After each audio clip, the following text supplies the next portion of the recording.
Right, it's March 19th, 2014. We're on Iwo Jima, and actually we're on the top of Mount Suribachi, the volcano on Iwo Jima. And this is the site. Well, I won't steal a story. Marty Morgan. This is probably the most famous piece of soil in the entire Second World War. It was on this spot on February 23rd, 1945, that 5 Marines and a U.S. Navy corpsman raised an American flag, the second of 2 flag raisings on February 23rd. The first had been photographed. The second was photographed and filmed. It was filmed by a Marine Corps motion picture photographer by the name of Bill Janoust, a photographer from Leatherneck by the name of Lou Lowry, and then, most famously, by Joe Rosenthal, who snapped one image that ultimately became the image that represented the 7th War Loan, and is probably the most reproduced photograph in human history, the photograph of the flag raising on Mount Suribachi on Iwo Jima.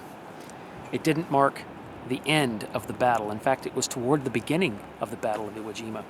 There was initially some confusion about this photograph, because when Rosenthal snapped it, he was loading film and wasn't completely ready. He didn't even look through the viewfinder when he snapped that photograph. He saw the flag coming up, he turned and he clicked. A few minutes later, he had all the Marines around him pose, and he snapped a photograph, some of them raising their rifles in the air, but a group of all the Marines from that platoon, a platoon from E Company 28th Marine Regiment, 5th Marine Division. And later, someone asked Rosenthal, after they had seen his photograph, was it posed?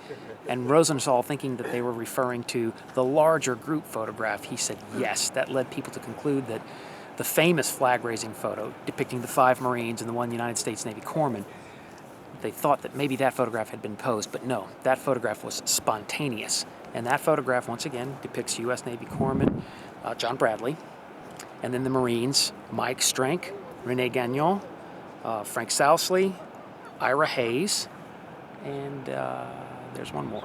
Who did I mention? I say Strank, Sousley, Gagnon, Bradley, Hayes. I mentioned Bradley, and wait a minute. There's one more. I'll think of it. Rick Perry moment. Move on. I had a Rick Perry moment. No, it was Harlan Block. Block. So Navy corpsman John Bradley, Mike Strank, Harlan Block, Ira Hayes, Frank Sousley, and Rene Gagnon. And those 5 Marines have lived in Marine Corps history for 69 years now as the men who raised the flag here, signaling the beginning of the struggle for this battle, raised on the 4th day of a 36-day-long battle that would ultimately cost the lives of nearly 7,000 Marines, Navy corpsmen, and U.S. Army soldiers. I'll do a little panorama shot here. This is the memorial. This is the exact spot where the flags were raised. You can see the landing beaches below us.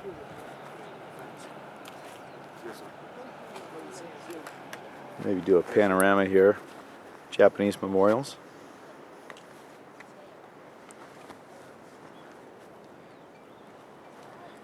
And here, about 10 minutes ago, was the Commandant of the United States Marine Corps.